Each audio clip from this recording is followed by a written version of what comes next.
sangat menarik.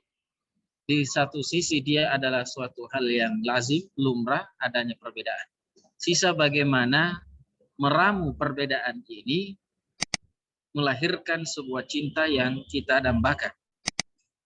Walaupun kami sekali lagi bukan contoh terbaik dalam hal ini, tapi mudah-mudahan dengan teori dan berusaha untuk mempraktikkan bisa memberikan yang terbaik. Di dalam Islam, pernikahan adalah merupakan syariat yang sangat dimuliakan. Syariat yang sangat dijunjung tinggi. Sampai Rasulullah Shallallahu Alaihi Wasallam mengatakan siapa yang tidak senang dengan pernikahan ini, yang merupakan sunnah beliau, bukan dari golongan beliau. An-nikahu sunnati. Nikah adalah sunnahku. Faman raghiba an sunnati, maka siapa yang benci dengan sunnahku, maka dia bukan golongan.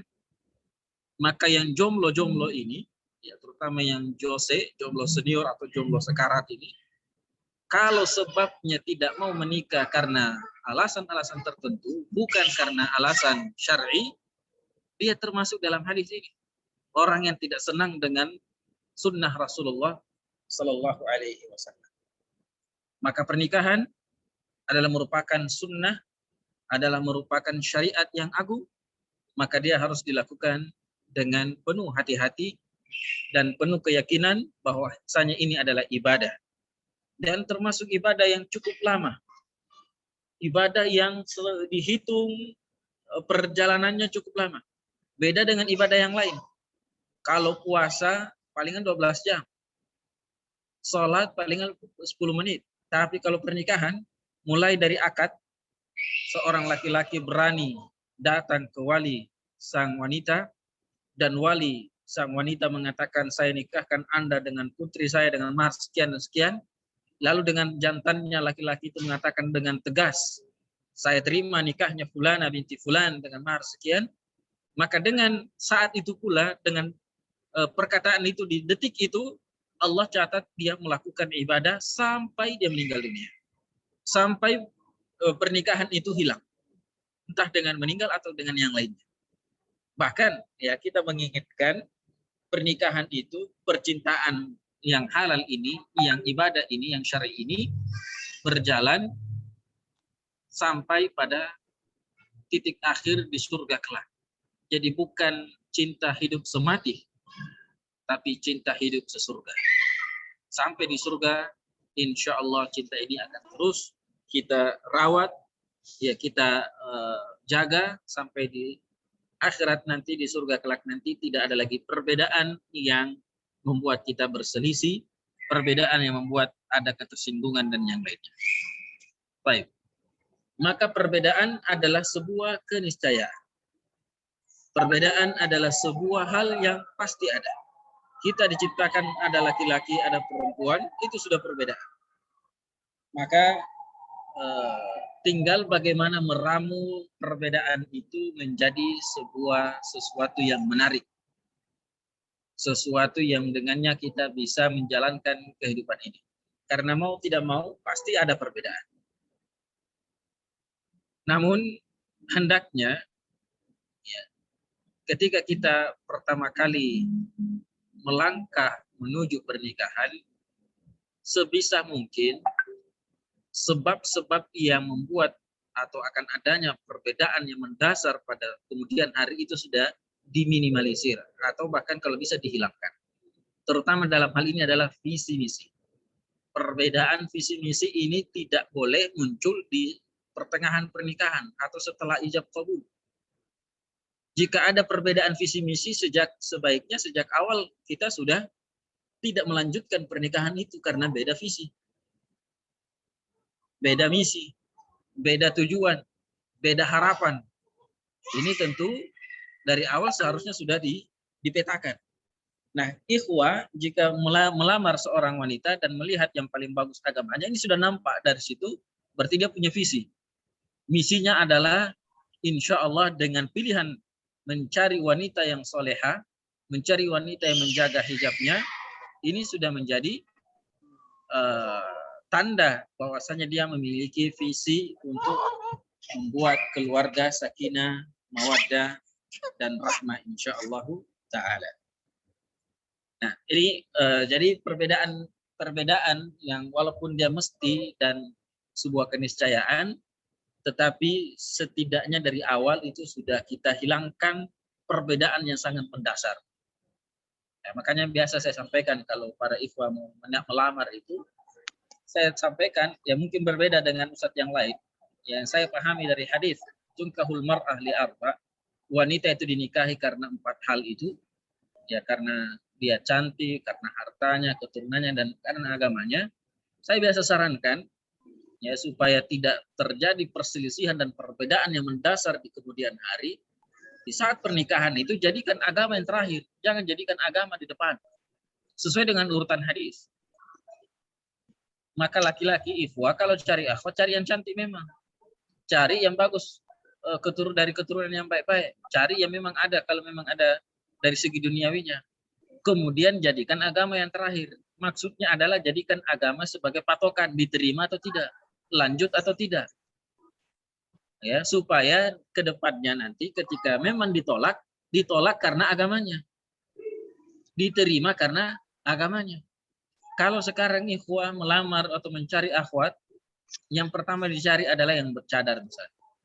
Dia pakai jilbab syar'i, jilbab besar. Agamanya dia cari, masya Allah, tarbiyah dan ini. Setelah itu minta fotonya, dilihat wajahnya kurang menarik bagi dia. Padahal, masya Allah alaiha, kurang menarik bagi dia, akhirnya dia tolak. Akhirnya tidak jadi. Ini dia tolak karena agamanya atau karena kecantikannya? Otomatis karena kecantikannya. Makanya syariat itu mengajarkan sesuai dengan yang kita inginkan, bagaimana menjaga keharmonisan ke depannya. Maka para ikhwah dan akhwat dalam masalah pernikahan, sebelum munculnya perbedaan yang sangat mendasar, dari awal sudah harus diminimalisir atau bahkan dihilangkan, terutama dalam visi misi membangun keluarga. Baik. Kemudian, ya, apa tujuan kita menikah sebenarnya? Ini sebelum kita sebutkan nanti bagaimana mengelola perbedaan itu. Tujuan dari pernikahan kita adalah untuk mendapatkan ketenangan. Dan memang Allah Subhanahu wa taala menyebutkan dalam surah Ar-Rum, ya, ayat yang sangat masyhur yang dibacakan kalau ada acara pernikahan. Mulai ayat 20, 21 dan seterusnya. Wa min ayatihi an khalaqalakum min anfusikum azwajan litaskunu ilaiha wa ja'ala bainakum mawaddatan wa rahmah. Ya, sampai sekarang kita biasa menyingkat kalimat itu dengan samarah, sakinah, mawaddah, dan rahmah. Karena memang tujuan dari pernikahan adalah untuk mencari ketenangan. Maka dengan lantang saya akan mengatakan dan berani saya mengatakan yang jomblo adalah orang yang tidak tenang. Ya, kalau ada yang jomblo di sini, ini Ustaz Hamdan Ngaja sudah menikah atau belum ini?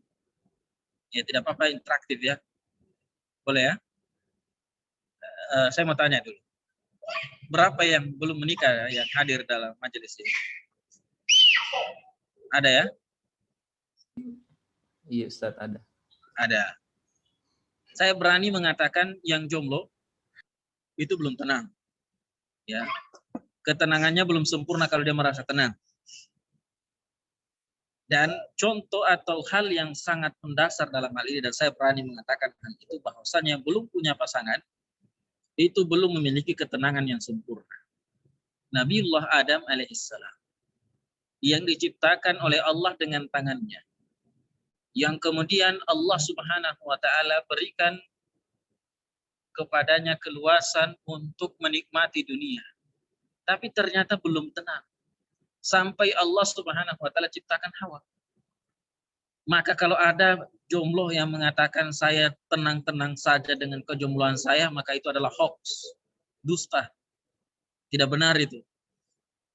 Karena ya Nabi Adam saja yang sudah di surga, yang sudah mendapatkan banyak apapun yang dia inginkan ada di situ, ternyata tidak tenang kalau tidak ada pasangan hidup.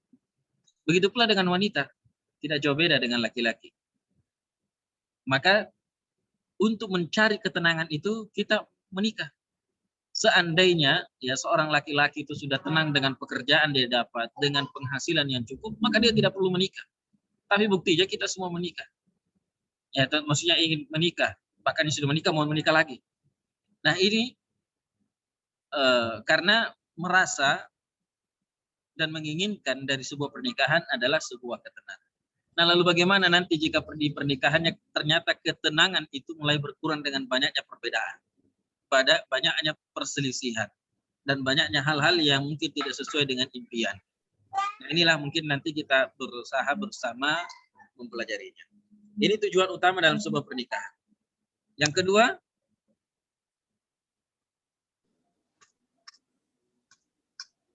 adalah keharmonisan dan kebahagiaan. 3 impian pernikahan kita adalah sakinah, ketenangan. Adalah ketenangan, kemudian ketenangan itu bisa dihasilkan dari keharmonisan. Kalau menikah baru tidak pernah harmonis, ya yang ada cekcok melulu, mulai dari pernikahannya sampai ya di beberapa masa kemudian yang selalu ada hanyalah cekcok, perbedaan terus yang ditonjolkan. Ini bukan impian dari sebuah pernikahan. Ya, bahkan terkadang kita bertanya-tanya, ini kok cekcok terus yang didengar, tapi lahir juga anaknya. Itu mereka melakukan hal itu dalam keadaan cekcok juga atau tidak sengaja atau bagaimana? Ya. Nah ini impian dalam sebuah pernikahan itu adalah kita ingin harmonis. Harmonis itu ternyata terkadang wallahu alam ya, yang saya hadapi, yang saya rasakan, keharmonisan itu tidak mesti harus dengan pandai menggombal, pandai apa istilahnya menyusun kata-kata rayuan, apa istilahnya itu kupu-kupu warnanya ungu hinggap di pohon jambu. Aku katakan I love you. Apa jawabanmu? Orang banyak berusaha belajar pantun cinta, gombal dan seterusnya. Ternyata keharmonisan tidak hanya pada hal itu. Apa arti dari sebuah kata-kata yang indah yang disusun jika ternyata memang perilaku yang tidak baik? Keharmonisan itu ternyata sederhana. Ya, sederhana. Terima pasanganmu dengan segala kekurangannya, tutupi kekurangan itu dengan kelebihan. Terima pasanganmu karena kaulah yang memilihnya. Dan sikapilah semuanya dengan kesabaran dan yang lainnya. Itu banyak hal bagaimana menciptakan keharmonisan. Ini materi khusus juga ini, bagaimana menciptakan keharmonisan dalam rumah tangga. Silakan nanti dijadwalkan sendiri atau dengan ustaz yang lain. Karena ini materi panjang juga. Kemudian yang ketiga adalah kebahagiaan. Kita ingin bahagia dengan pernikahan itu. Dan memang tujuan dari pernikahan intinya adalah kita, atau pernikahan adalah kita ingin bahagia. Bahagia bersama dengan istri, bahagia dengan anak, bahagia dengan keluarga. Kalau ada menikah tapi tidak bahagia, poligami tapi tidak bahagia, ini dan seterusnya, ini bukan dari hal yang diinginkan. Ya, seseorang menikah itu karena mencari ketenangan. Setidaknya penyaluran kebutuhan biologisnya ada.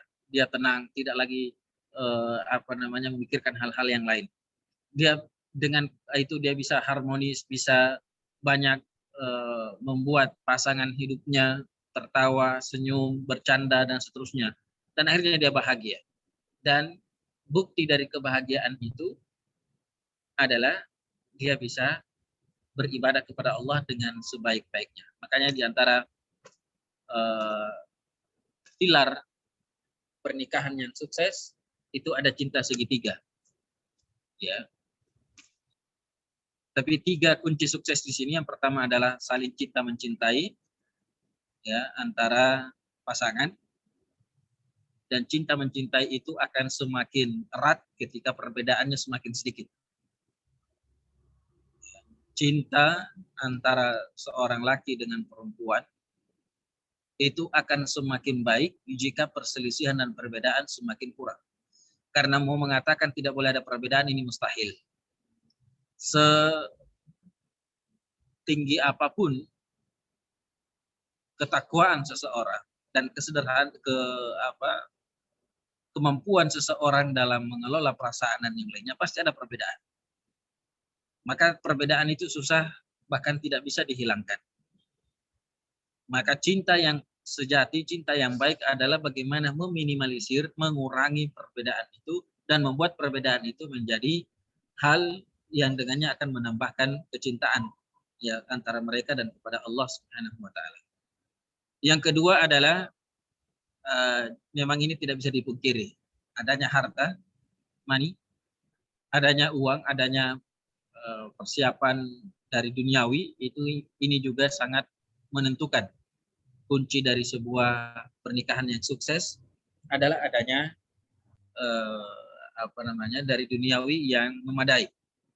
Rasulullah SAW pernah mengatakan bahwasanya jika seseorang memiliki 4 hal, yaitu rumah yang luas, tetangga yang baik, kendaraan yang baik, dan istri yang solehah, maka dunia sudah dikuasai. Ya. Kendaraan, rumah, ini dunia semua ini butuh. Ya, orang memiliki rumah yang baik dan kendaraan yang baik, ini butuh dana. Dan ini disebut oleh Rasulullah SAW sebagai bentuk kebahagiaan yang sifatnya duniawi. Yaitu ada rumah yang cukup untuknya, tidak mesti luas dibandingkan dengan rumah Rasulullah SAW yang hanya kamar. Tapi maksudnya ada rumah yang dia tempati. Walaupun mungkin saat ini kontrak, tapi setidaknya ada di mana dia harus bernaung. Dan ada kendaraan. Ya, karena tidak ada kendaraan ini akan membuat kehidupan semakin repot. Walaupun di zaman sekarang, ya mungkin hal itu ada sedikit perbedaan. Dan yang ketiga adalah cinta segitiga. Ya, Ringil. Apa itu cinta segitiga? Bukan suami 1, 2 istri. Bukan itu yang kita maksud. Tapi cinta segitiga di sini adalah pasangan suami dan pasangan istri. Berapapun istrinya. Ya, 1 suami, 2 istri, 3 istri, 4 istri, ini dianggap 1. Karena dia adalah satu kesatuan. Jadi suami 1, istri 2, dan yang ketiga adalah Allah Subhanahu wa taala. Saya sebut yang ketiga Allah bukan berarti kita menomor-tigakan Allah. Tetapi tujuan dari cinta ini adalah untuk mendapatkan ridha Allah Subhanahu wa taala. Maka ketika 3 hal ini kita miliki, ada rasa cinta sesama istri, sesama pasangan, ada dunia atau ada dana, ada uang, ada harta yang kita miliki, yang dengannya kita bisa mengatur kehidupan rumah tangga, dan kemudian kita beribadah kepada Allah dengan kita menjadikan cinta kepada pasangan kita bukan cinta nafsu semata, bukan cinta syahwat semata. Ya, tapi tidak boleh juga tidak ada syahwat, karena kalau tidak ada syahwat tidak usah menikah. Ya, haram hukumnya seorang laki-laki menikah dengan wanita tanpa ada syahwat. Itu haram. Dia harus ada syahwat, bahkan wajib. Karena ini zalim kepada wanita kalau dia tidak ada syahwatnya. Tapi jangan itu dijadikan paling utama. Jadikan pernikahan yang paling utama adalah mendapatkan ridha Allah dan juga kemudian menjalankan syariat Rasulullah Sallallahu Alaihi Wasallam. Baik. Kemudian ada beberapa ketaatan dalam membangun rumah tangga yang baik, keharmonisan dalam rumah tangga. Yang pertama adalah husnul ibadah. Jadi sebelum kita masuk pada pembahasan perbedaan dan bagaimana perbedaan kita menyikapi perbedaan itu, mari dari awal kita membangun keluarga ini dengan baik. Nah, kalau keluarga ini sudah dibangun dari awal, tadi di awal kita sudah sebutkan visi misi sudah harus sama. Kemudian 3 kunci sukses tadi kita sudah sebutkan, ini juga kita miliki. Maka mari rawat cinta ini, mari rawat keluarga ini dengan sesuatu yang dengannya Allah akan pertahankan. Yang pertama adalah husnul ibadah. Perbaiki ibadah kepada Allah Subhanahu wa taala. Maka perbedaan-perbedaan yang muncul itu akan muncul tapi akan berlalu. Dan akan Allah selalu berikan solusi yang terbaik. Allah akan menanamkan kesabaran atau kesyukuran atau rasa lapang dada dari setiap perbedaan dan perselisihan yang ada. Jika ibadah baik. Tapi jika ibadah tidak baik, maka masalah sepele pun akan menjadi rumit. Maka masalah sepele pun akan menjadi masalah besar. Jika ibadah yang menjadi permasalahan. Dan jujur, ya kita bisa katakan segala bentuk percekcokan di antara rumah tangga, dalam rumah tangga, itu pasti ada unsurnya pada ibadah atau kemaksiatan yang dilakukan. Nampak atau tidak nampak. Sampai para salaf mengatakan kucing saja yang ambil makanan tanpa dikasih, dia ambil sendiri dan curi, itu disebabkan karena dosa yang kita lakukan.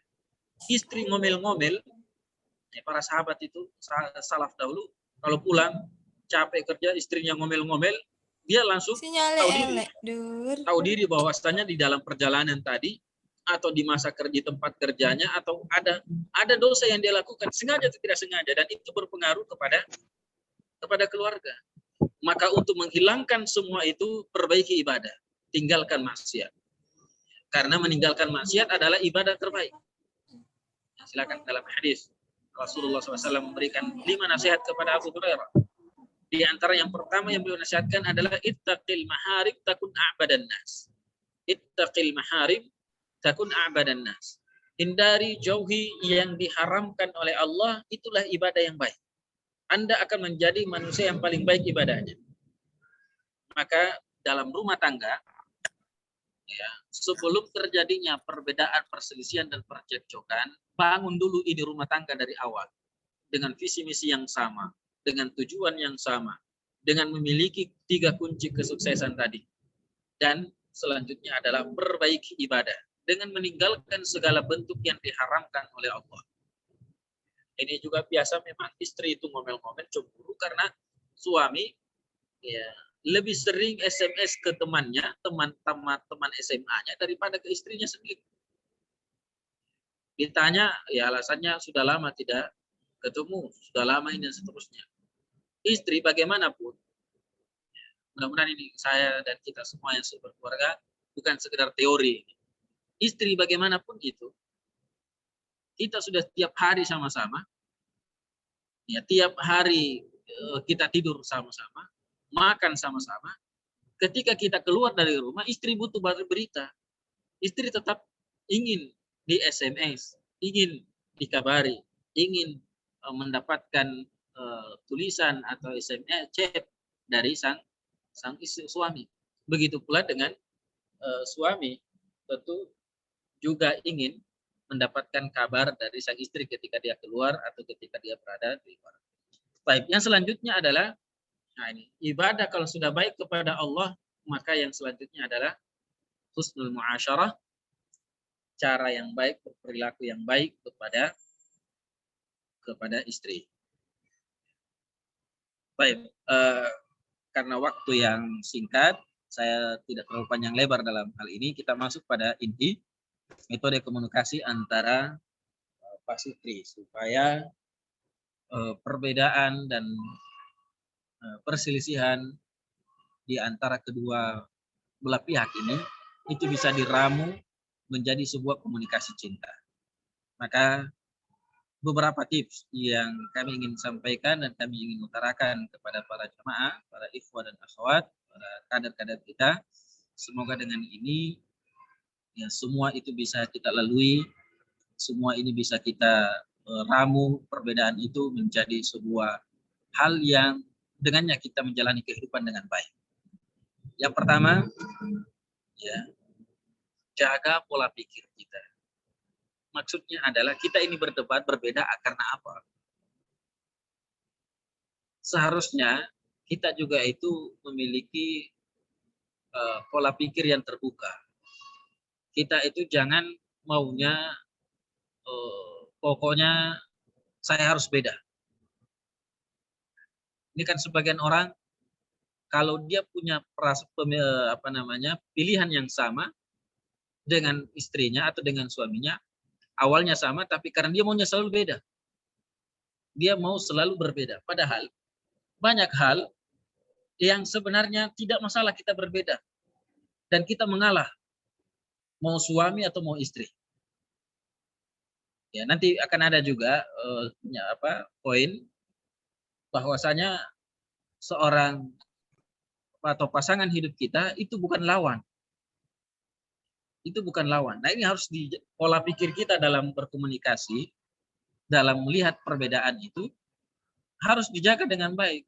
sebenarnya kita mau berbeda karena berbeda ini, berselisih ini karena memang mau beda, mau pisah, atau karena ada tujuan yang baik. Ya misalnya suami istri berbeda pendapat tentang anaknya, ini mau dimasukkan di pesantren mana. Maka dari awal sudah harus dijelaskan, harus disepakati dulu.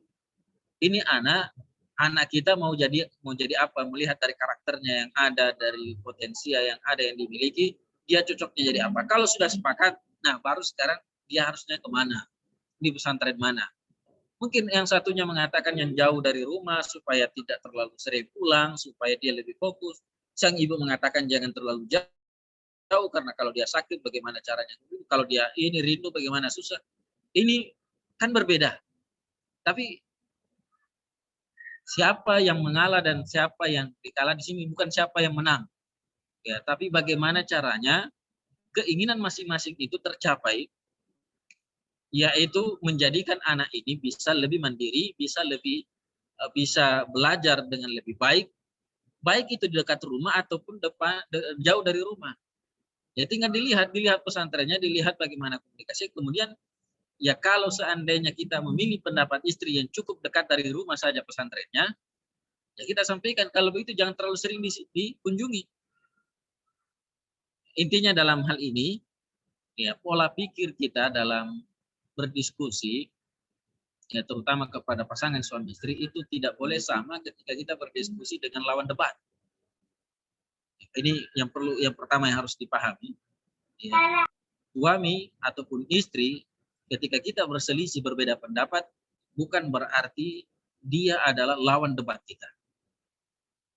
Bisa di sini kita memang pada hal ini kita memang lagi berbeda pendapat, tapi mari jaga pola pikir kita. Jangan sampai kita jadikan pasangan kita adalah teman debat, lawan debat yang harus saya kalahkan. Yang harus pokoknya bukan sekedar kalah. Ya, ada istilahnya itu sudah kalah ditonjok lagi. Ya, sudah jatuh masih dipukul juga. Kita tidak mau seperti itu. Maka mari jaga pola pikir. Di antaranya juga adalah tidak semua hal harus diperselisihkan. Misalnya, seorang laki-laki sudah minta ingin seperti ini. Sementara sang istri mengatakan yang lain. Nah, di sini sang suami kalau tidak terlalu penting pilihan kita, misalnya warna gorden maunya yang warna kuning. Ya, istri bilang saya maunya hijau. Ya, masing-masing memiliki perbedaan warna, kesukaan warna, tapi yang akan tinggal lama di rumah, yang lebih sering di rumah itu siapa? Maka biarkan dia. Karena dia akan menikmati, dia akan lebih banyak dalam rumah. Kita memang senang. Maka ya berikan apa yang menjadi kewajibannya dan haknya. Dan kita sebagai seorang suami ataupun sebagai seorang istri, jangan sedikit-sedikit harus berbeda. Ini pola pikir yang harus dijaga. Tidak semua hal itu harus kita berbeda. Walaupun di situ mungkin memang kita beda dalam selera, tapi karena ini masalah biasa saja, udahlah berikan saja kepada sang istri. Kita mengalah kepada istri bukan berarti kita lemah.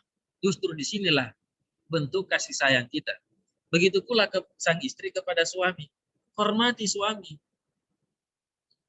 Dia yang memang memilih hal itu. Dia yang mencari, dia yang menafkahi, dia yang membiayai, dia dan seterusnya. Hormati. Ya walaupun jika memang kita juga punya pendapat, sampaikan dengan baik. Maka insya Allah ini bisa terwujud. Jadi yang pertama, jaga pola pikir. Nah, yang kedua ini sudah kita singgung. Jangan terobsesi untuk menang. Apa untungnya kalau kita debat sama istri atau sama suami lalu kita merasa menang? Apa untungnya? Untungnya setan yang untung. Kalau kita debat, apalagi sampai baku angkat suara, baku tunjuk-tunjuk dan seterusnya, lalu kita merasa menang. Apa akibat, apa untungnya? Imma suami akan lari, suami akan minggat, istri yang tidak lagi bermuka manis, atau yang terjadi adalah diam selama berjam-jam bahkan berhari-hari. Tidak ada komunikasi lagi. maka sebisa mungkin meminimalisir perbedaan dan percekcokan. Dan jika terjadi, jangan terobsesi untuk menang. Mengaku kalah jauh lebih baik, apalagi kepada pasangan. Karena dia bukan lawan kita. Tidak ada untungnya kita menang debat dengan pasangan kita, baik itu istri ataupun suami. Tidak ada untungnya. Seandainya misalnya kita cerita sama orang lain, saya kalau debat sama istri, atau istri cerita sama teman-temannya, saya kalau debat sama suami, berselisih sama suami, tidak mau saya kalah. Ya, pokoknya bagaimanapun dia harus yang mengaku kalah dan mengaku salah. Apa untungnya? Apa orang akan mengatakan, wih mantap untung, ini perempuan yang jago. Apa untungnya? Suami lagi, ya mungkin di malam itu dia tidak bisa tenang, ya, terbawa perasaan, dan seterusnya. Jika istri yang atau suami yang merasa menang, istri yang merasa dikalahkan, mungkin sepanjang malam dia akan menangis. Dan hati-hati kalau seorang wanita, ini bagi laki-laki, kalau seorang wanita sudah menangis dan tidak ada bahu yang ditempati sandar untuk menghilangkan rasa dukanya itu, maka ini bahaya. Sangat berbahaya. Maka jika seandainya istri pun menangis, berikan tetap yang terbaik. Tetap peluk atau tetap berada di sisinya, tetap memegang tangannya, dan tidak ada salahnya untuk kita yang minta maaf. Ya, tidak ada salahnya untuk kita yang memulai minta maaf. Suami itu tidak mesti, bahkan kalau perlu tidak usah selalu menang. Bahkan kalau perlu tidak usah menang. Ya kalah saja terus. Ketika debat dengan atau berbeda dengan istri. Tapi seorang istri, kapan Anda menampilkan dan menampakkan ketulusan cinta Anda kepada suami kalau selalu menang? Walaupun kalau suami sudah setiap ada perbedaan selalu merasa kalah atau mengalah atau diam dan seterusnya, lalu kemudian Anda terus menerus setiap ada perbedaan ditonjolkan dan diteruskan, dan selalu mau dia yang menang, selalu mau kita yang menang.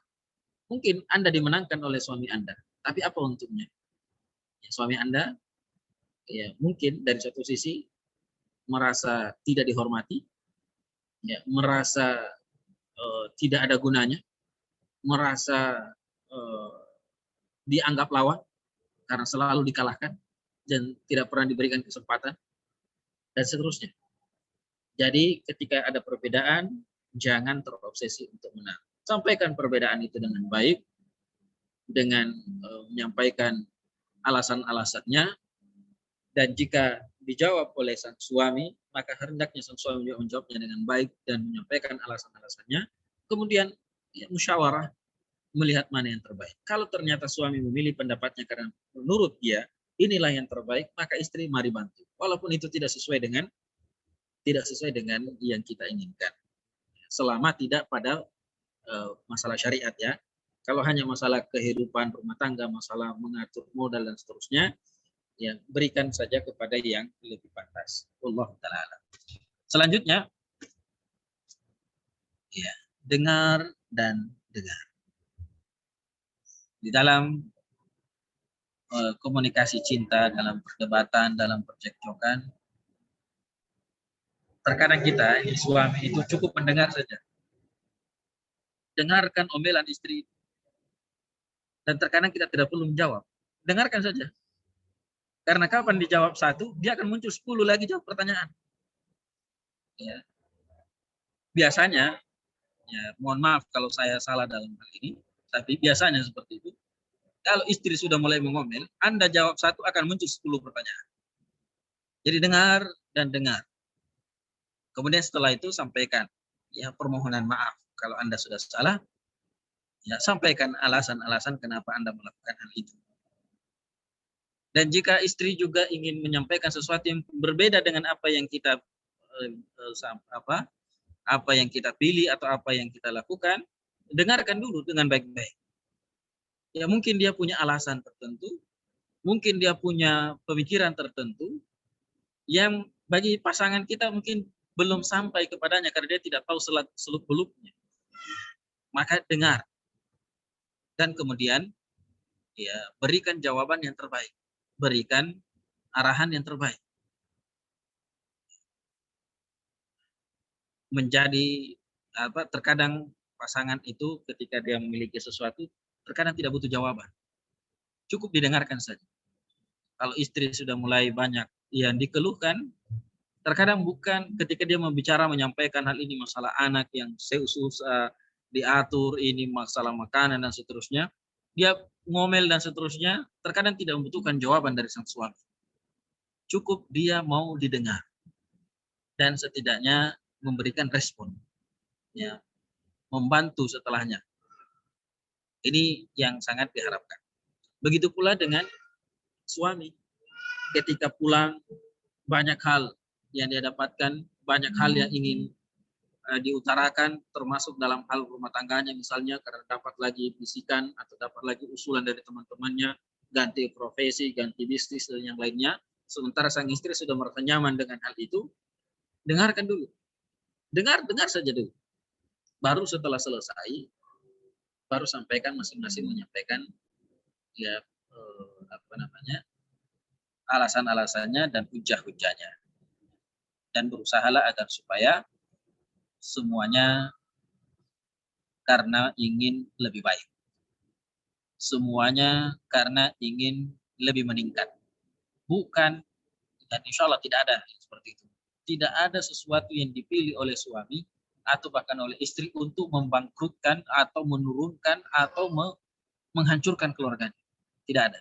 Semuanya biasanya dilakukan adalah untuk kebaikannya, untuk kebangkitannya, untuk ini seterusnya. Hanya saja dari pandangan pasangan mungkin berbeda. Allah Ta'ala.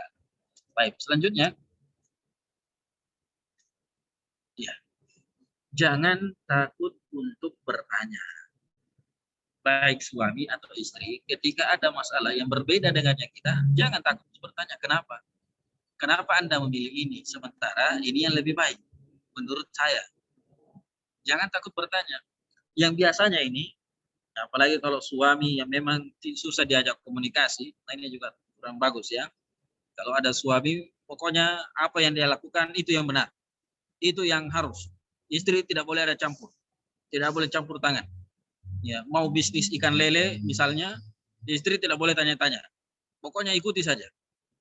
Ya, sampai dikatakan kan bukan Anda yang ngurus, bukan kau yang ngurus, saya yang kasih makan, saya yang ini.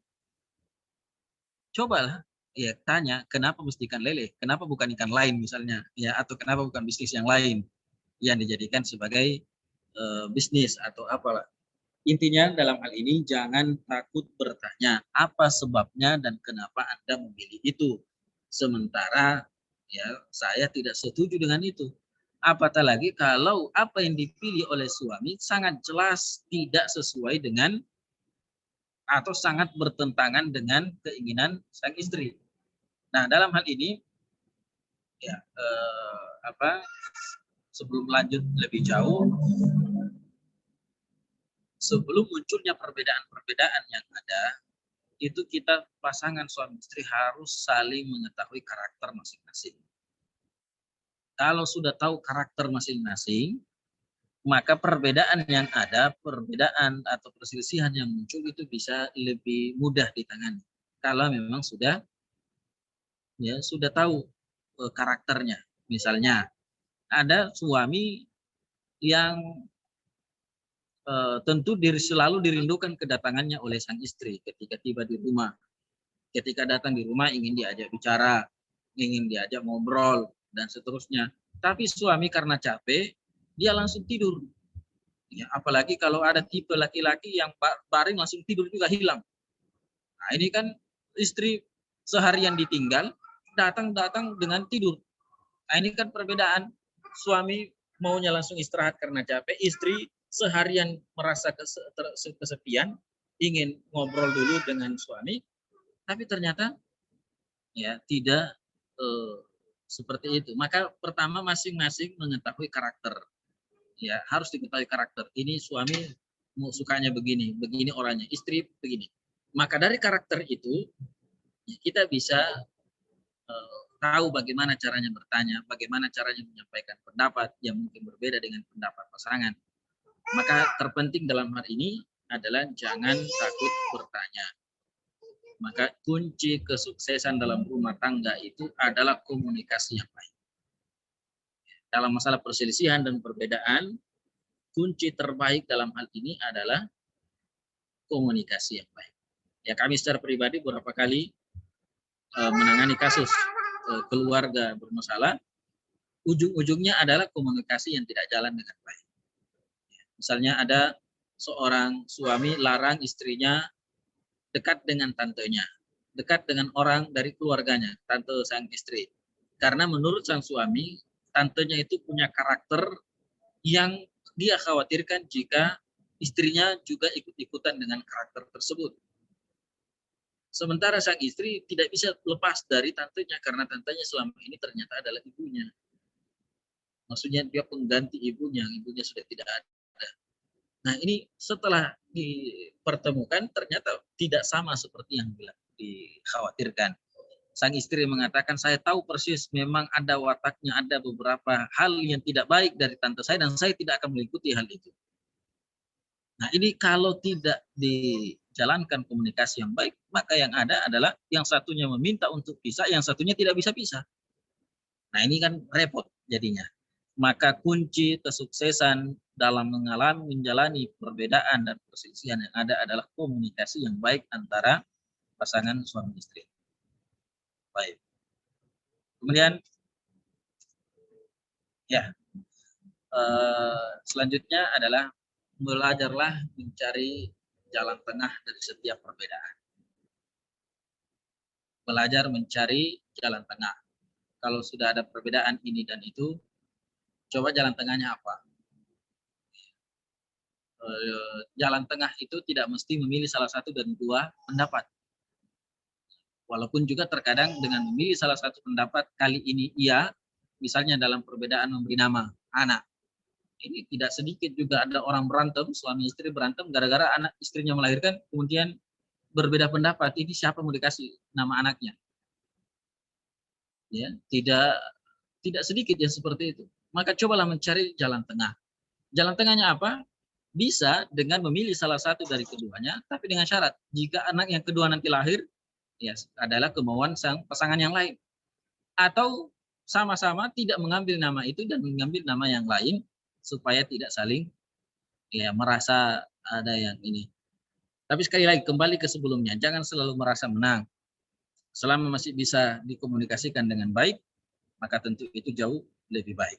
Maka mari ya setiap kita belajar mencari solusi, mencari jalan tengah dari perselisihan dan perbedaan yang ada. Jangan sampai yang ada hanyalah selalu berselisih, selalu berbeda. Dan walaupun sekali lagi hal itu tidak bisa dihindari, tapi cobalah ya selalu mencari jalan tengah. Kalau tadi misalnya contoh yang kita sebutkan tadi, yang satunya menginginkan dia tidak dekat dengan orang tua, dengan tantenya, kemudian dia mengatakan tidak bisa seperti itu karena tantenya adalah sama seperti ibunya yang selama ini sudah merawatnya. Coba cari jalan tengahnya. Ya, apa jalan tengahnya dalam hal ini adalah jangan larang dia bertemu dengan tantenya, tapi seorang istri juga jangan terlalu sering berkomunikasi. Ya itu kan bisa jadi jalan tengah. Artinya masing-masing menjalankan hak dan kewajibannya. Menjalankan apa yang Allah wajibkan kepadanya. Seorang wanita tidak boleh keluar dari rumah tanpa seizin suaminya. Seorang suami juga jangan melarang istrinya ketika ingin bersilaturahmi dengan keluarganya. Tetapi ya jalan tengahnya adalah jangan terlalu sering. Ya kalau mau ya nanti diantar dan seterusnya. Dalam masalah ya misalnya yang paling sering ya, biasanya ada orang bertanya, suami mau menikah lagi, istri tidak mau diduakan. Apa jalan tengahnya kalau begitu? Dilihat apa faktor suami mau menikah lagi. Dan kenapa sang istri melarang suami menikah, padahal ini adalah sunnah. Maka dicari jalan tengahnya, cari solusinya. Apa masalahnya dan apa sebabnya sang suami mau menikah. Apakah dia sudah memiliki syarat itu? Apakah dia mampu dalam hal ini? Apakah dia selama ini sudah baik dalam membina keluarganya, kemudian ini menambah lagi dan seterusnya. Lalu kemudian ditanya kepada istri, kenapa Anda melarang? Apakah Anda benci dengan sunnah ini? Apakah Anda tidak tega ya melihat banyak akhwat-akhwat di luar sana yang belum mendapatkan pasangan hidup? Dan seterusnya. Ini dicari. Jadi ini kan perbedaan ini. Suami mau, istri tidak mau. Ya. Mau menikah, mau punya anak. Istri tidak mau punya banyak anak. Suami mau punya banyak anak. Dicari jalan tengahnya. Apa sebabnya? Ya kenapa suami istri tidak mau punya anak?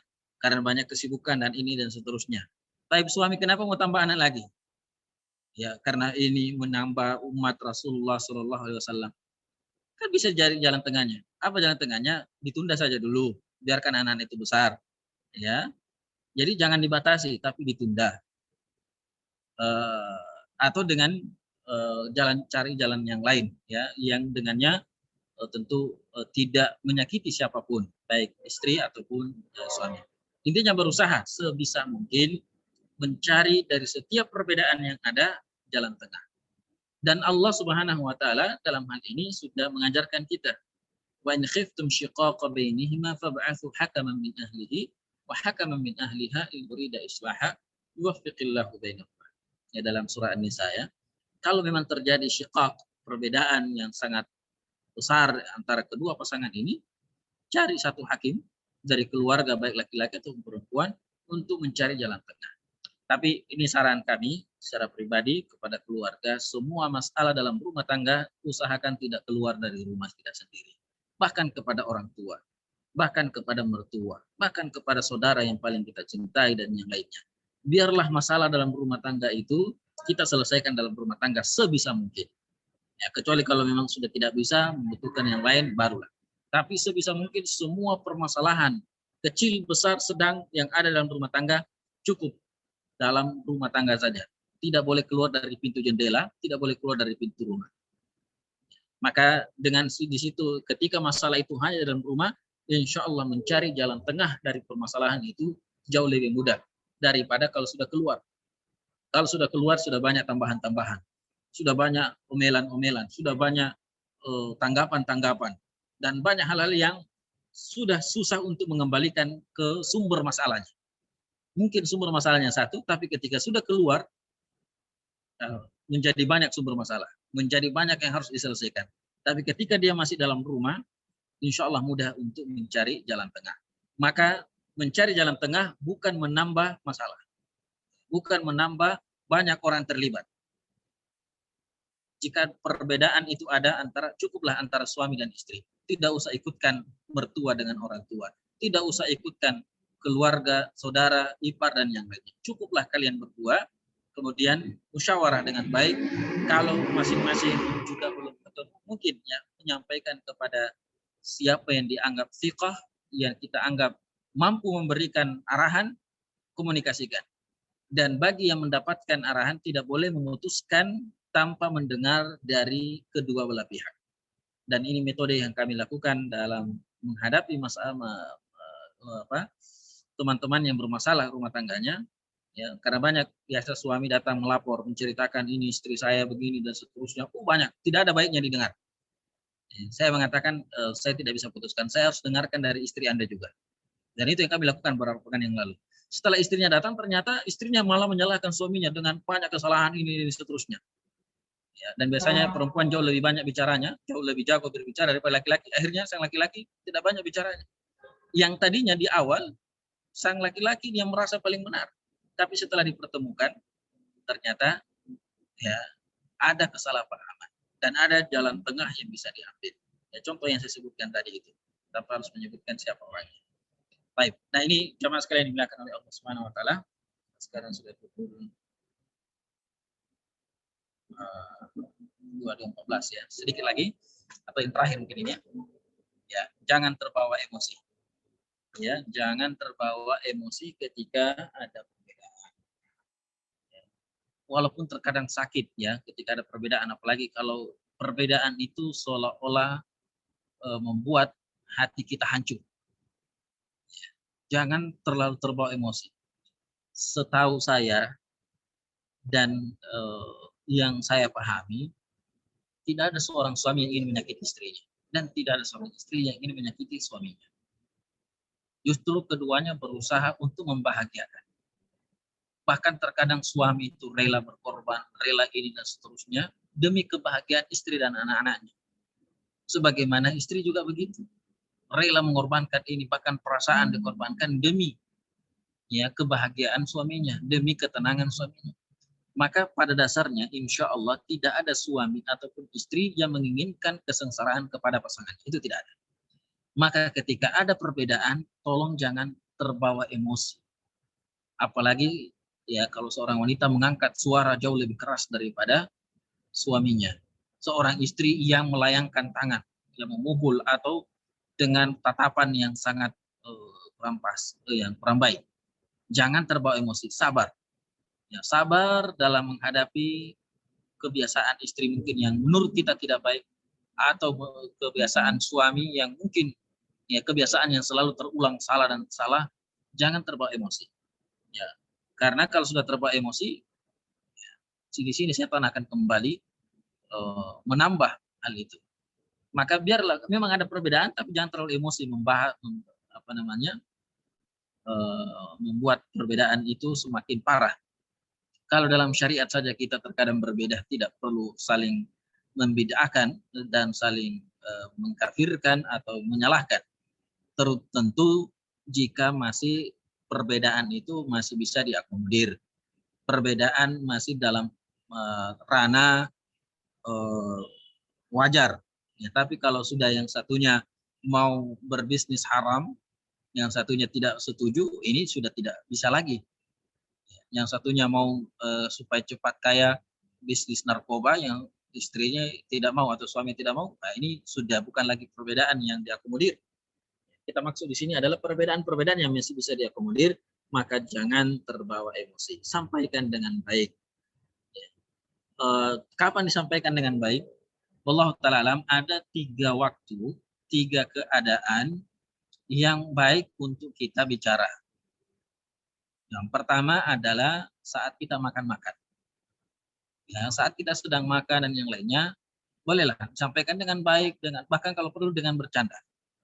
Perbedaan yang muncul tadi. Yang kedua, saat sedang di tempat tidur. Ini adalah hal-hal yang baik atau keadaan yang baik kita komunikasi. Kita diskusi. Ada bisnis ini dan seterusnya. Kita diskusi saat sedang baring bersama di atas ranjang, di atas ranjang. Tapi tidak usah digoyang-goyang ranjangnya ya. Karena ada itu namanya istilah ranjang bergoyang. Itu urusan kedua selanjutnya itu. Yang ketiga adalah seringlah mandi bersama. Sering-sering mandi bersama, dan saat mandi bersama itulah terjalin komunikasi. Nah, di 3 keadaan ini insya Allah itu bisa lebih rileks dalam menyampaikan pendapat dan insya Allah tidak terbawa emosi. Dan tentu dalam menyampaikan, ya, ketika bertanya menyampaikan itu jangan memvonis salah, jangan memvonis ini dan seterusnya, tapi selalu kedepankan husnuzon, selalu kedepankan bahwasanya suami atau istri ketika menyampaikan hal ini ada sesuatu yang sebenarnya yang ingin disampaikan atau ingin diharapkan, tapi mungkin berbeda dengan pendapat kita. Ya, maka jangan terbawa emosi. Baik, inilah mungkin yang bisa kami sampaikan di kesempatan yang singkat ini. Semoga bahtera cinta kita bisa terus berjalan, berlayar, melintasi pulau-pulau yang ada di dunia ini yang penuh dengan ujian dan fata morgana, hingga selamat sampai di pulau impian kita semua, yaitu surga Allah Subhanahu wa Ta'ala. Dan semoga Allah Subhanahu wa Ta'ala mengabadikan cinta ini sampai di surga kelak. Dan cinta yang abadi adalah ketika sampai di akhirat kita masih bertemu kembali. Silakan baca surah Al-Qur'an mulai dari awal, tapi lebih tepatnya mulai dari ayat 21 sampai ayat 30, menceritakan bagaimana keluarga yang baik bisa kembali berkumpul di surga, bisa kembali bersama-sama di surga. Dan inilah yang kita harapkan. Ya, perbedaan yang ada tetap mesti ada, tapi jangan sampai perbedaan itu membuat kita berpisah, bahkan apalagi sampai berpisah tempat di surga. Berpisah tempat, satu di neraka, satu di surga. Waliyadzubillah.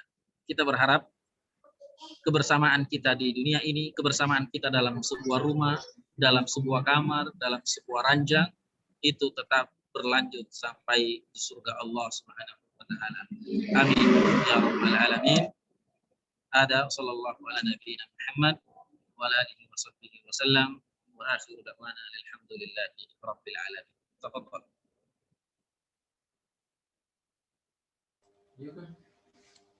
Iya. Syukran wa jazakumullah khairan kepada Ustadz kita, Ustadz Saifullah Ansor LC MHI Hafizahullah, yang telah memberikan materi beliau yang sangat luar biasa dan tentu saja sangat bermanfaat bagi bapak-bapak dan ibu-ibu yang sudah menikah secara khusus, dan tentunya sangat memberi motivasi bagi yang belum menikah. Insyaallah. Terutama antum ya. Ya, selanjutnya ada yang mungkin beberapa pertanyaan dari para peserta, Ustaz. Ya. Yang pertama pertanyaan dari Ummu Latif. Bismillah, Ustadz, bagaimana dengan tipe istri yang ketika suatu saat berperan sebagai pencari maisha bagi keluarga? Kebetulan istrinya guru PNS dan belum dikaruniai anak. Jadi suaminya di rumah saja, tidak bekerja. Istrinya ridho, tetapi masalah timbul ketika si istri akan memberi kepada keluarga si istri. Suaminya tidak ridho dan sering memicu pertengkaran. Sudah mencoba dialog berkali-kali tapi belum ada solusi. Dan ketika memberi itu sudah disamakan jumlahnya antara orang tua, si istri dan suami. Tetapi suami belum terbuka hatinya. Mohon sarannya, Ustaz. Masya Allah. Ini bukan kasusnya, saya baca, antum baca, saya juga baca di sini. Apa Ustaz, bukan kasus anak ini, tapi titipan teman. Nah, temannya itu bukan juga kasusnya, tapi temannya lagi. Akhirnya sampai kemana ini? Ya. Baik. Hukum asalnya laki-laki yang harus bekerja. Laki-laki yang harus mencari nafkah. Istri hukum asalnya adalah di rumah. Waqarna fi buyutikunna wa la tabarrajna tabarrujal jahiliyah. Hukum asalnya adalah seperti itu. Dan kapan hukum asal ini berubah, maka akan terjadi hal ini. Itu sudah lumrah itu. Dan sudah menjadi sunnatullah. Kapan sesuatu yang disyariatkan oleh Allah Subhanahu wa taala dirubah atau tidak sesuai, akan ada masalah. Itu sudah satu paket itu. Maka untuk merubah masalah ini, ya sebelum kita bahas satu persatu dari permasalahan yang disebutkan, maka untuk menghilangkan masalah ini kembalikan ke asal. Apa hukum asalnya? Laki-laki yang harus bekerja. Laki-laki yang bertanggung jawab. Laki-laki yang keluar dari rumah mencari nafkah untuk istri dan anaknya. Ya, walaupun tadi sebutkan belum ada anak. Belum ada anak, intinya kalau sudah menikah maka otomatis tanggung jawab dari seorang istri itu, dari seorang suami adalah menafkahi, ya, menafkahi keluarganya. Baik, ini hukum asalnya. Selanjutnya, jika sang istri yang dalam hal ini menjadi tulang punggung atau mencari maisha, kemudian sang suami tinggal di rumah, ini pertama menyalahi kontrak. Yang kedua, apa yang didapat oleh istri itu adalah harta istri. Ini harus dipahamkan kepada kita laki-laki. Harta istri adalah hartanya dia. Harta kita suami adalah harta kita dan harta istri kita. Itu tidak bisa. Makanya dalam warisan, laki-laki itu lebih banyak bagiannya daripada perempuan, karena memang laki-laki itu cepat habis hartanya. Karena dia akan menafkahi istrinya, anaknya. Sementara perempuan, memang sedikit bagiannya dalam warisan, tapi itu tetap. Dia tidak akan berkurang-kurang itu. Ya. Laptop saya hampir habis ini, saya sambil jalan cas dulu. Nah, ini jadi untuk istri yang memiliki pekerjaan sendiri atau mencari pekerjaan, itu haknya. Dan tidak boleh suami ambil. Tidak boleh dia ambil gaji istrinya untuk suaminya. Dan jika sang istri menginginkan uang itu diberikan kepada keluarganya, ortunya, itu haknya. Haknya dia dan tidak boleh sang suami melarangnya. Tidak ada haknya. Nah, kalau memang mau, ya seharusnya suami yang keluar mencari nafkah, istri yang tinggal di rumah, menjaga anak-anak dan seterusnya. Nah, di sini seorang istri tidak boleh juga menghalangi suaminya untuk mendapatkan atau memberikan penghasilannya itu kepada orang tuanya. Maka bahkan kalau bisa orang tuanya lebih banyak dia dapatkan daripada istrinya, karena dia punya tanggung jawab yang lebih besar kepada orang tuanya. Walaupun sekali lagi seorang suami cukuplah dianggap berdosa ketika dia menelantarkan orang-orang yang wajib dia nafkahi. Jadi untuk pertanyaan ini, kenapa terjadi masalah seperti ini? Karena dari awalnya sudah salah. Ya, hukum asalnya laki-laki yang keluar mencari nafkah. Ridho tidak ridho itu bukan landasan utama dalam hal ini. Landasan utama dalam hal ini adalah sesuai syariat atau tidak. Bukan kelaparan nonton film dunia terbalik. Baik. Jadi ini yang pertama. Yang kedua adalah kembalikan ke hukum asalnya, suami yang bekerja dan istri tinggal di rumah. Kalaupun istri harus bekerja, maka sesuai dengan kodratnya dan tetap menjalankan tugas dan tanggung jawabnya sebagai seorang istri dan sebagai seorang ibu jika sudah punya anak. Dan harta seorang istri itu adalah hartanya dia, bukan hartanya suami. Sementara hartanya suami adalah hartanya dia, suami, dan juga layak untuk diambil oleh istrinya sesuai dengan ma'ruf, ya, sesuai dengan kebutuhannya. Wallahu ta'ala alam. Ya, syukran Ustaz. Ya, selanjutnya mungkin ada pertanyaan lain dari peserta yang lain. Ya. Ya, kita persilahkan bagi para peserta yang mau bertanya.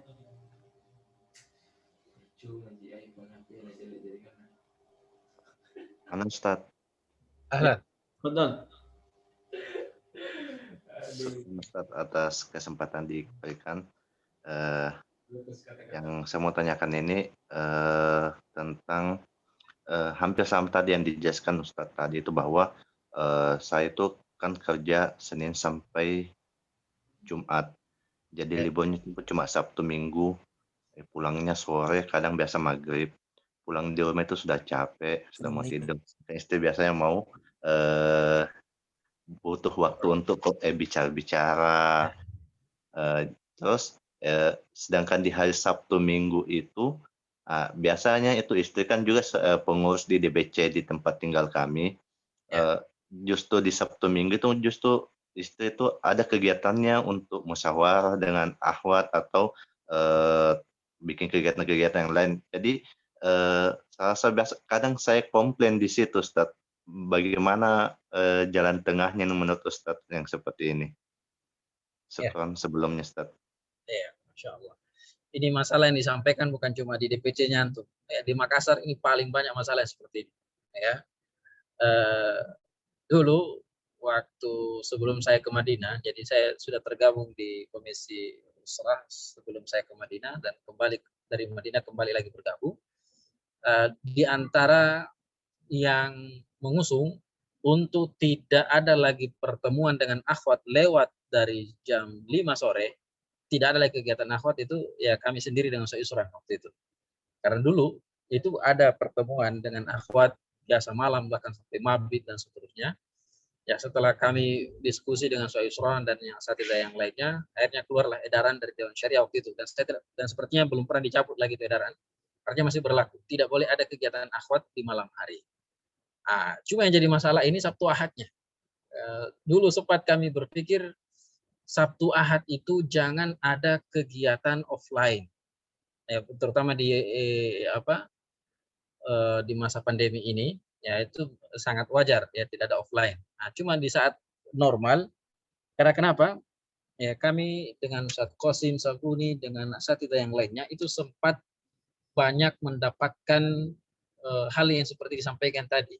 Ya, suami yang kerja di pagi hari dari Senin sampai Jumat, istri yang habis waktunya dengan musyawarah dengan DPC, MWC atau MWD di hari Sabtu Ahad. Bahkan suami juga kalau dia pengurus, ya itu juga biasa ya habis juga waktunya. Dan ya tidak apa-apa saya sampaikan, bukan cuma antum, saya sendiri merasakan hal itu. Ya, baik di keluarga yang pertama ataupun yang kedua, ya terkadang merasa ini sudah tidak ada waktu lagi dengan keluarga dan anak-anak. Dari Senin sampai Jumat distiba. Distiba juga biasa tidak kenal waktu, apalagi di waktu tertentu. Sabtu Ahad penuh dengan kegiatan taklim atau tabligh akbar dan seterusnya. Namun ya dalam hal ini sebagai seorang dai, sebagai seorang pejuang, memang kita harus pandai-pandai mengatur waktu dengan sebaik mungkin, baik suami ataupun istri. Manfaatkan kesempatan saat di rumah walaupun mungkin capek, ya walaupun mungkin capek, tetap sisihkan waktu untuk bisa ngobrol, bisa bersama. Bagaimana caranya? Ini juga istri-istri, mohon maaf ya. Itu kalau suami capek pulang dari kantor atau pulang dari kerja, supaya capeknya itu tidak bertambah, cobalah ketika dia sampai di rumah tampilkan atau tampil dengan penampilan yang jauh lebih menarik daripada cewek-cewek yang ada di luar sana. Yang biasa bikin kita pusing itu laki-laki, di luar dalam perjalanan pulang ke rumah kita banyak lihat cewek yang mulus-mulus ini dan seterusnya. Sampai di rumah, ya istri kita yang cuma pakai daster, rambut berantakan, belum mandi dari pagi, dan seterusnya. Ada istilah orang Makassar, sakura, sakulu, kurang ajar, ya, dan seterusnya. Akhirnya, ya, suami yang tadi capek, lihat istri begitu tambah capek, dan akhirnya tidak bisa bicaranya, mau istirahat saja lah. Coba kalau dia tampil dengan kalah dengan wanita-wanita yang ada di luar sana, ya lebih ini, maka tentu ya setidaknya ketika dia datang dengan senyuman, dengan yang lainnya, pasti banyak cerita bagaimana apa yang dilakukan selama di kantor, cerita. Dan sebenarnya cukup itu, 10 menit itu cerita dengan istri, cerita apa saja, kemudian istirahat itu insya Allah, Allah alam, ini yang saya pahami, insya Allah sudah bisa memberikan sedikit perhatian. Daripada tidak ada sama sekali. Ditambah lagi hari Sabtu nanti istri lagi yang capek, istri lagi yang punya ini.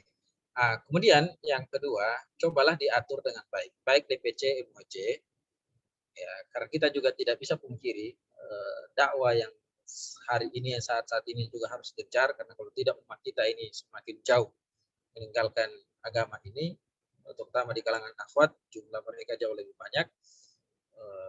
Maka kita saling memahami, tapi ya jangan juga setiap pekan.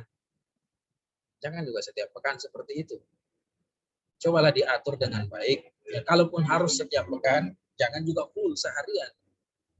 Ya, apalagi kalau offline. Ya, makanya kami masih berharap sampai sekarang, apalagi dengan di masa seperti ini, dan apalagi kalau nanti tetap sudah bagus dan normal, hal-hal yang bisa dilakukan secara online saja, supaya istri di hari Sabtu dan Ahad itu masih tetap bersama dengan keluarga. Walaupun ada acara pertemuan, ada acara rapat, ya itu bisa ya tetap dengan online, ya, walaupun nanti keadaan normal, supaya di sela-sela itu tetap ada waktu bersama dengan suami.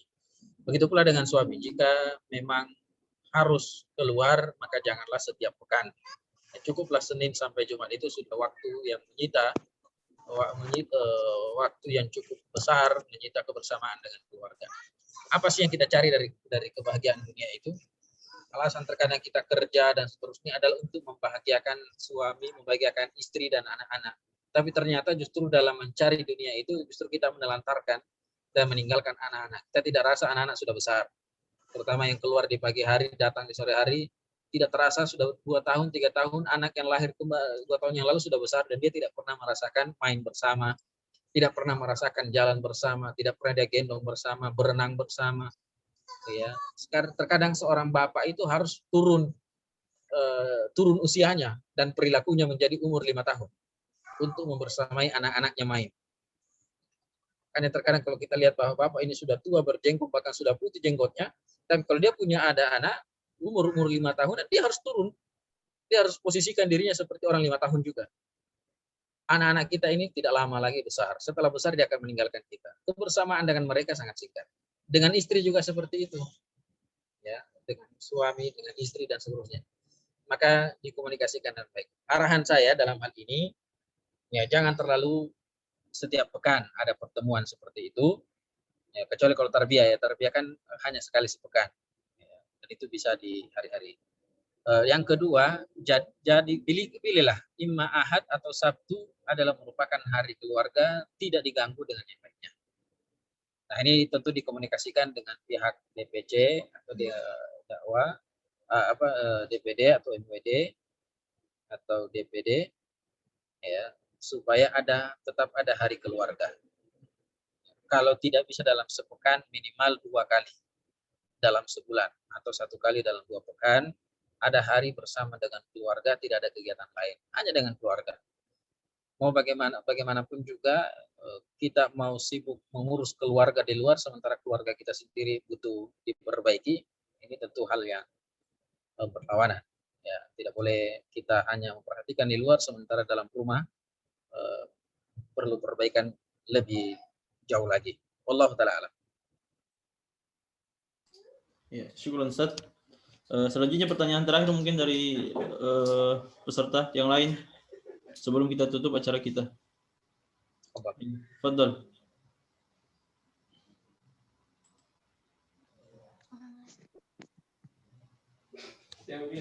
Iya. Atau mungkin kita cukupkan saja Ustaz ya, karena mungkin sudah tidak ada yang bertanya. Baik. Hayakumullah. Ya, baik. Tutup ini ya dengan sedikit ini. Ala kullin para ikhwah dan akhwat, rumah tangga adalah jembatan terbaik menuju surga. Maka mari rawat rumah tangga ini dengan baik. Perbedaan dan perselisihan yang ada, mari dikomunikasikan dengan baik. Kunci kesuksesan dalam rumah tangga adalah komunikasi yang baik. Apapun itu, dikomunikasikan dengan baik. Jangan dengan emosi, jangan dengan menyalahkan. Ya, dahulukan husnudzon, berbaik sangka. Karena sebagaimana saya sampaikan tadi, tidak ada kepala rumah tangga atau istri yang menginginkan keterpurukan dalam rumah tangga. Itu tidak ada. Semuanya menginginkan kebaikan. Hanya saja berbeda perspektif, berbeda pandangan. Nah, itulah perbedaan itulah yang perlu diramu dengan baik dengan tips-tips yang sudah kita sebutkan tadi. Semoga ada manfaatnya. Mohon maaf atas segala kekurangan. Syukran sudah diberikan amanah untuk menyampaikan materi ini. Walaupun sekali lagi kami bukan orang terbaik dalam hal ini. Namun semoga sudah bisa memberikan hal yang baik insyaallah. Amin ya rabbal alamin. Afwan wa jazakumullahu khairan. Sallallahu ala nabiyina Muhammad wa ala alihi wasallam. Wassalamualaikum warahmatullahi wabarakatuh. Waalaikumsalam warahmatullahi wabarakatuh. Sebelum kita tutup acara kita, ya, kesimpulan yang bisa kami sampaikan itu yang sebagaimana yang telah disampaikan oleh pemateri kita, bahwasanya tips-tips agar yang senantiasa ditanamkan di dalam hati pasangan, ya, agar senantiasa bisa meramu perbedaan untuk untuk menghasilkan komunikasi cinta yang baik. Yang pertama ialah jangan mau menang terus. Kemudian yang kedua, seringlah menjadi orang yang suka dengar. Kemudian yang ketiga, jangan takut untuk berbagi, jangan takut untuk bertanya. Kemudian yang keempat, belajar mencari jalan tengah di setiap perbedaan. Dan yang terakhir, jangan terbawa emosi. Ya. Para peserta, ibu-ibu dan bapak-bapak yang sama-sama dimuliakan oleh Allah Subhanahu wa taala, sebelum kita tutup acara kita pada malam hari ini, bagi para peserta yang ingin berpartisipasi membantu kegiatan dakwah Wahda Islamiyah Sumatera Selatan, di antaranya kegiatan tahfiz reguler, TKTPA, sembako bulanan dan Jumat berkah pekanan, serta kegiatan dakwah lainnya, dapat mengirimkan bantuannya melalui rekening 7333002258 atas nama Wahda Inspirasi Zakat Sumsel. Sekali lagi, bantuan donasi dapat dikirim melalui rekening 7333002258 atas nama Wahda Inspirasi Zakat Sumsel. Bantuan dapat dikonfirmasi ke nomor HP 0852 677 89910. Sekali lagi konfirmasi bantuan ke nomor HP 0852 677 89910. Ya, demikian yang dapat kami sampaikan. Kurang dan lebihnya kami mohon maaf. Kita tutup dengan doa kafaratul majelis. Subhanakallahumma bihamdik, asyhadu an la ilaha illa anta, astaghfiruka wa natubu ilaik.